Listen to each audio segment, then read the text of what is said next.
Hello, today is Sunday, July 30th, and it is time for another update about my finances.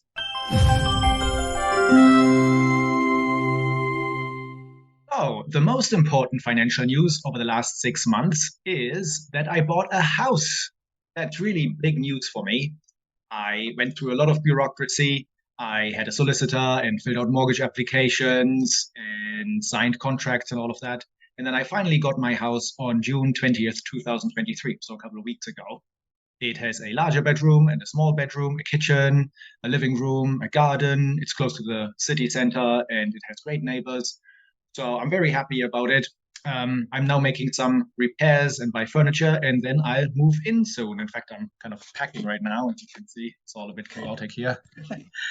But yeah, probably when I do my next vlog, I'll do it from my house. So all in all, I'm very happy I bought it. In terms of money, though, this is a big change. Instead of rent of £750, my monthly payment will now be about £890 for the first 5 years. I pay £214,000 for the property and got a 4.5% interest rate. Moreover, council tax, insurance, internet, and electricity will all be more expensive as well. On the other hand, my letting agency was going to increase my rent to £850 anyway. That's like a 13% increase. It's crazy. So in essence, I'm only paying about £40 a month more for my own and much nicer place to live. So that's definitely worth it. Nevertheless, I am stressed about my finances. I will definitely have less money now. That also means I will have less money to invest in the stock market, but hopefully at least some. My first mortgage statement included a theoretical future payment when my interest rates resets in 5 years, which is currently projected to be £1,200. So that would really be difficult for me. That's very high. Then there's a good chance that house prices will fall because of increasing interest rates. So it's possible that I'll be underwater with the value of my house actually being lower than my mortgage. So yeah, that's definitely worrying. So what I've done is I created a mock portfolio where I pretended to have invested my deposit in a variety of different stocks that I would have bought if I hadn't bought the house. And then in 5 years, I can compare the value of this portfolio to the value of my house and see if I made a good decision. So yeah, buying a house is definitely stressful, but also exciting. And I am looking forward to that journey. Okay, next I'd like to talk about my dividends. I tallied up all of the dividends that I received between January and June 2023, and I used today's currency rates for my foreign investments, so that might introduce some error, but overall it should be quite accurate. Okay, in January I earned £37. In February, only £6.50, so that's very low for some reason. March, £108. In April, £119. May, £145, and June, a new personal record of £180. In total, I earned £596 in that way. That's an annualized yield of 3.3% on the book value of my portfolio, and all of that money was reinvested. So I think that's a pretty decent income for doing absolutely nothing. And it'll be interesting to see how the second half of 2023 works out with respect to dividends. It is now time to talk about the market developments during the last half year and how I invested during that time. First of all, I am very surprised that the West isn't in recession yet. I would have predicted that the negative consequences of the ongoing interest rate increases would have caused substantial negative economic consequences by now. Instead, the world is kind of just wriggling along. Bitcoin went from $20,000 to $30,000 instead of down to 10,000, like I predicted in my last vlog.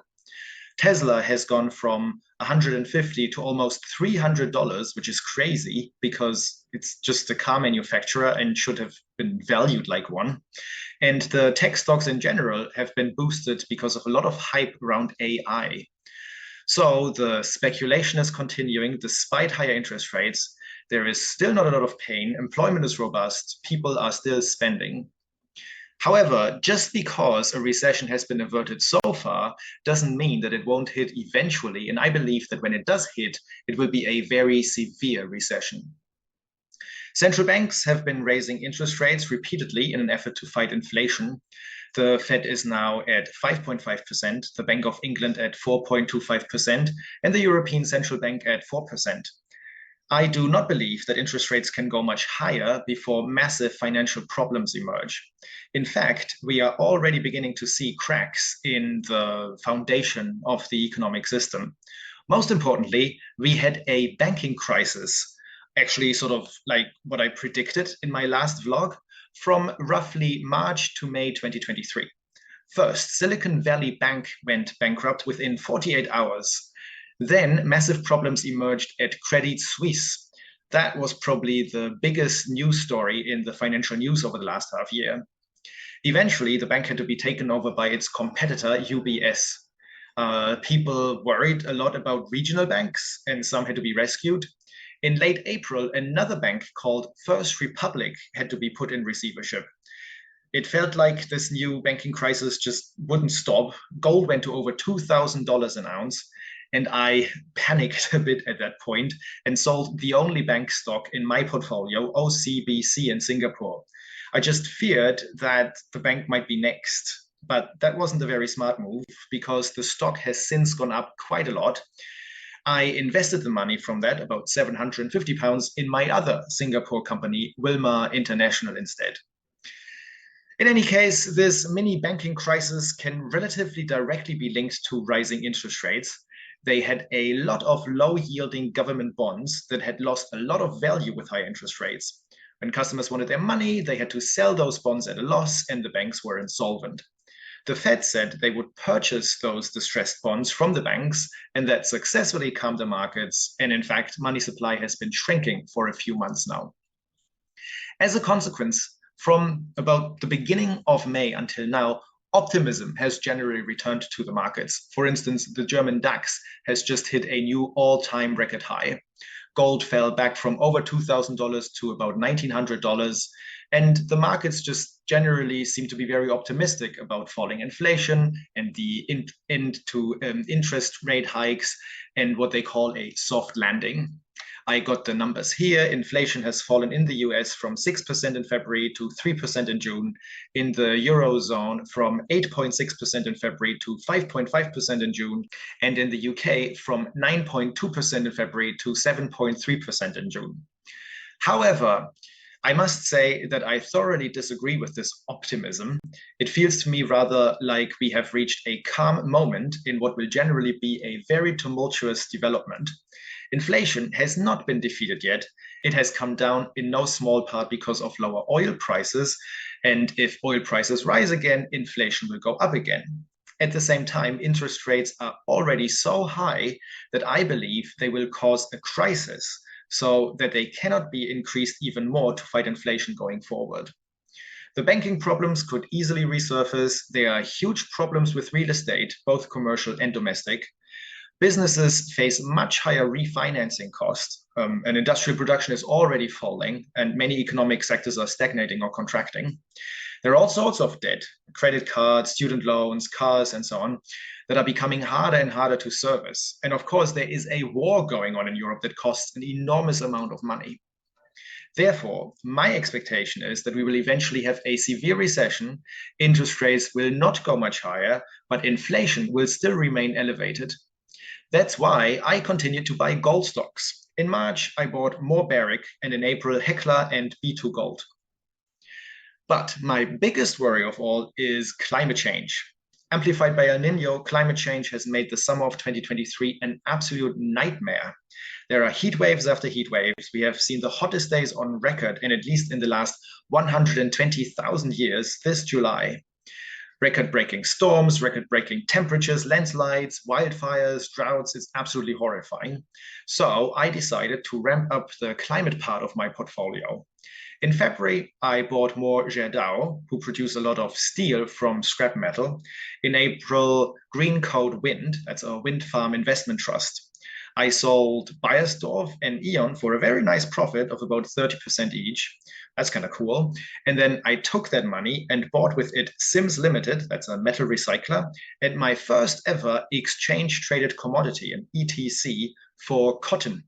I believe that with the heat waves and floods going on in the US and China, there's a good chance that there will be a cotton harvest loss this year.